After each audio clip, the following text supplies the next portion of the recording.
Okay, welcome back. This is video number 2 in the Dallas Walking Tour series, and I am standing here in front of, I'm going to turn my camera, see it, the county courthouse.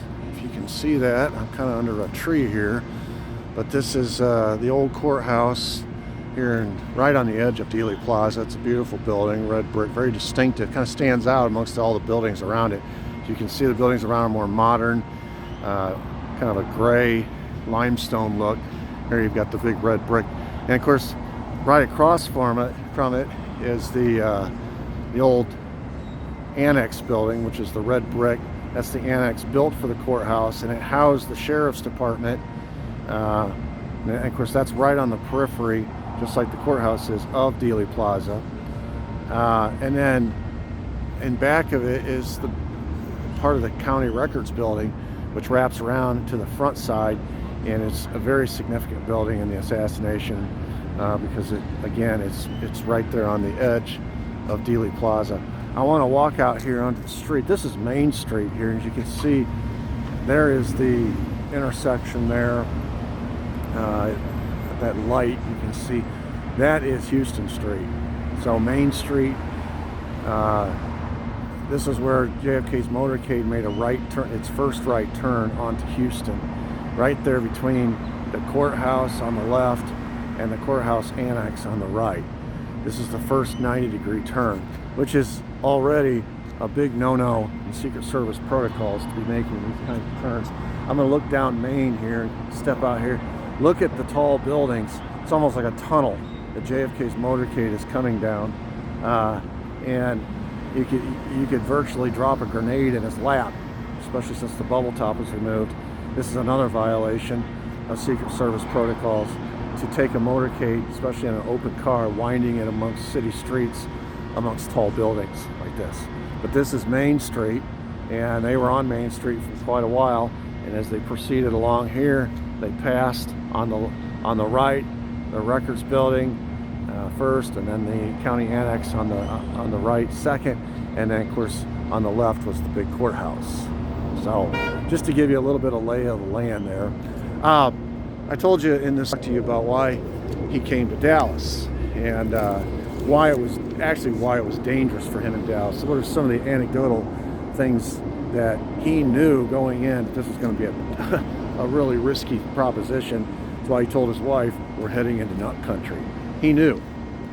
And it started back in '60 when LBJ, who is from Texas, he's a native son, and his wife Lady Bird were campaigning in Dallas at the Adolphus Hotel.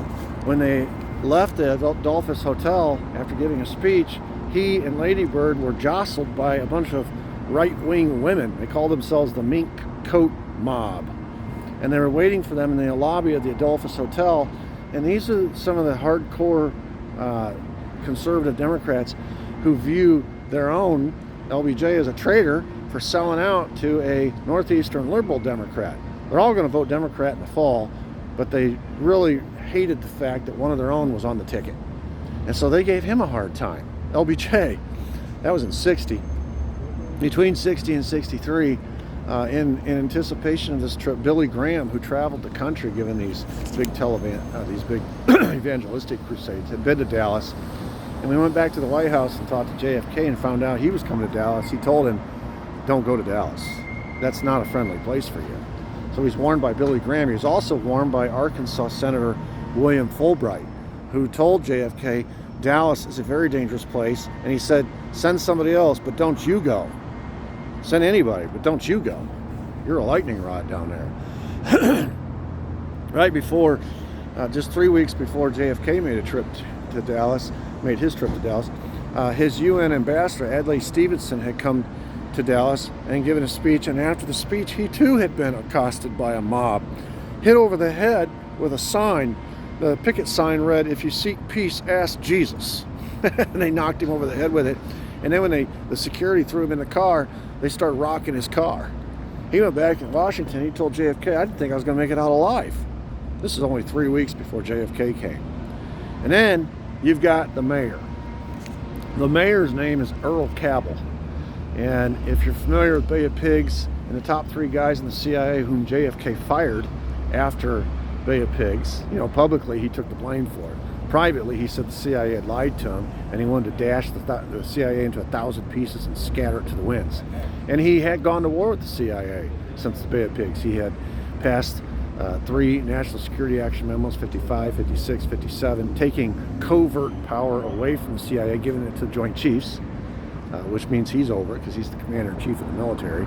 And then he took some of their money from their budget, and then he fired at the end of '61 the top 3 guys in the CIA: Allen Dulles, Richard Bissell, and Cabell, General Cabell. Forget the guy's name. General Charles Cabell. And Charles Cabell was the brother of the mayor of Dallas, Earl Cabell. So right there you've got at least a personal axe to grind, where you're coming to a town and you're not being met by or received by a friendly mayor. This friendly mayor is hostile to you for one reason, which is obvious: the fact that you fired his brother made him a public scapegoat for Bay of Pigs. But there's another reason he was hostile to you. We found this out years later. There was a CIA 201 file, which is a personnel file, indicating that Earl Cabell, the mayor of Dallas, not just Charles Cabell, who everybody knew was in the CIA. He was one of the top 3 guys until JFK fired him. It turns out Earl Cabell had been a CIA asset since 1956, a paid CIA asset. So for 2 reasons, JFK is coming into a town being received by a mayor who is hostile to him for personal reasons and professional reasons. Personal because he fired his brother, professional because he's gone to war with the CIA, the agency to which Earl Cabell belongs, in addition to being mayor of the city. And, you know, that's layered on top of the fact that he's a Southern Democrat, a conservative Southern Democrat, and he's mad at JFK for all the same reasons all the other people are mad at him: civil rights and foreign policy. So, and of course, we didn't know it at the time. We found out later Earl Cabell was instrumental in changing the motorcade route the night before the assassination to route it, instead of going straight on Main, which I'm going to take you out here and show you what that would mean. If he continues straight on Main, turn my camera around, instead of making that right-hand turn up there at the light onto Houston, there's a did you see that car? It just went down. You go straight, it goes down underneath that triple viaduct there, the railroad bridge. Do you see that car going right now? That's straight on Main. If they go straight on Main, they're far enough removed away from the threat of the shooters that are in the Texas School Book Depository, that are in the Daltech building, that are in the records building, and that are behind the picket fence on the grassy knoll, that he would have not had any problem, most likely. It would have been a very tough shot. But when they turned him right on Houston and then turned him left on Elm, they took him right into a kill zone. Who made that change? It was Earl Cabell, the mayor, in conjunction with Secret Service. So, wow, that's a lot to digest there. There was another reason JFK knew Dallas was going to be tricky, because it was home to General Edwin Walker. He'd already had 2 run-ins with this guy. Now, one in Europe, because Edwin Walker was the general in West Germany and had been caught proselytizing his troops. He was a John Birch Society member, which is an extremely conservative, right-wing kind of a extremist organization back in those days, and he was passing out literature to his troops and basically putting pressure on them to vote a certain way. And of course, generals aren't supposed to do that. It made it into an armed services newspaper publication. The government found out about it, Bobby Kennedy, JFK, and they fired him. They actually offered him another assignment, a reassignment out in Hawaii, where he wouldn't be any problem to anybody. He knew what the reason was. He knew that he had been targeted because of his political beliefs, and so he resigned in protest. And by doing that, he forfeited his pension. And when he flew home to Dallas, which is his home, he was sort of portrayed by the locals as a hero. He stood up to this liberal, soft on communist JFK, this pinko guy in the executive branch. And so much so that when he landed, his plane landed at the airport here in Dallas, there was a big crowd waiting to receive him. They held up signs, kind of like when Douglas MacArthur was fired by Harry Truman. It was the same sort of treatment. When Douglas MacArthur came home, he was the guy who was going to stand up to the Chinese, and Harry Truman backed down. And everybody wanted to run for president, primary Harry Truman. And it was that kind of same reception. People were asking General Edwin Walker to primary Kennedy in '64, run against him for the Democrat nomination. So he sort of he accepted the mantle of being the resistance from that point forward. He started traveling around the country talking to all these conservative groups. And as I mentioned, he was a John Birch Society member. He was an outspoken segregationist. And this came into play when all the riots happened in Oxford, Mississippi over James Merritt. This is in '62. What does General Walker do? He inserts himself right into the middle of the fracas. And he goes and he stirs up the crowd. People start throwing rocks. People start firing guns, using Molotov cocktails. Again, this is when the president has to send down the troops to try to keep order. People actually died. Bobby Kennedy had General Edwin Walker arrested for sedition, for causing a protest and a riot, basically an insurrection. They later released him, but they made their point. And so that's the second altercation that they've already had. One in West Germany in Europe, and the second one in Oxford, Mississippi. And the third potentially could be the Democrat primaries in '64, because Edwin Walker at this point is mulling over whether or not he should run against JFK. So Kennedy is coming right into the belly of the beast. He's coming into a city that voted against him in '60. They really never gave him a chance. Then he's coming into a city whose leader, the mayor, hates his guts, and he's coming into a city where most of the people don't like him because he's perceived as soft on communism. He's perceived in his civil rights positions. He's got this prominent figure in Dallas, General Edwin Walker, who never misses an opportunity to say in every speech that he gives, JFK is turning the American eagle into a dead duck. And there was a big applause line for General Edwin Walker. So he knows, my goodness, just that, and all these warnings he got from Billy Graham and these senators, et cetera, et cetera. Well, then when he gets to Dallas, and he opens the Dallas Morning News that morning, he sees a full-page ad taken out by the John Birch Society welcoming Mr. Kennedy in great big bold black letters, caps, all caps. It looked like a nice little ad there, and then he started reading it. And they were basically asking him questions, why he did this, why he did that, accusing him of treason.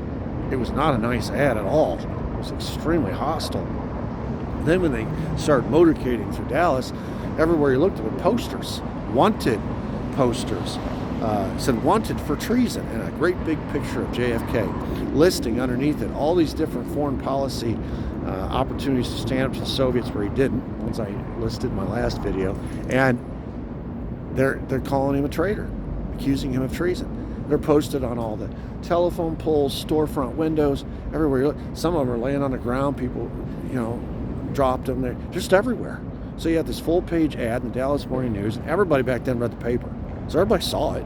Everybody saw the posters. And that's why he told his wife, we're heading into nut country. I can't say that enough, because he knew. Now, interestingly, his political people charged the campaign. As I said, they tried to prevail upon him to not motorcade. Just go from the airport straight to the trademark, give your speech, and leave town. And Kenny O'Donnell knew that his boss would never go for that. And so he nixed it. He said, the president is not coming down to be hidden under a bushel basket. We're going to motorcade. He's a man of the people, and he's not going to let these threats or this intimidation dissuade him from being the man of the people. Now, Kenny O'Donnell and JFK didn't argue for the bubble top to be removed. That's a decision made by others. But they wanted the motorcade. They pushed for the motorcade. So,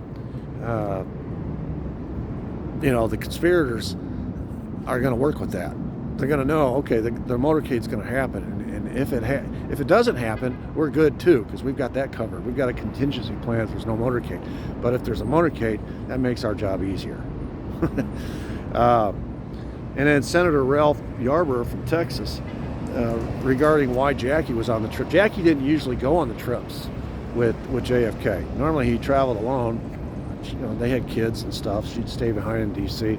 But on this particular occasion, she did, famously. And one of the reasons why, as Senator Ralph Yarborough said, the best thing he could do is bring Jackie to Texas and let all these women see her. Jackie didn't have any enemies. She was glamorous. She was beautiful. She represented the United States as First Lady in a very complimentary way. People were proud of her. They wanted to see her. She was almost like royalty. And so you could hate the president and love the First Lady. You could do both those things. And so the thinking was, you put her in the car next to him, you bring her to Dallas with him, and she will soften him.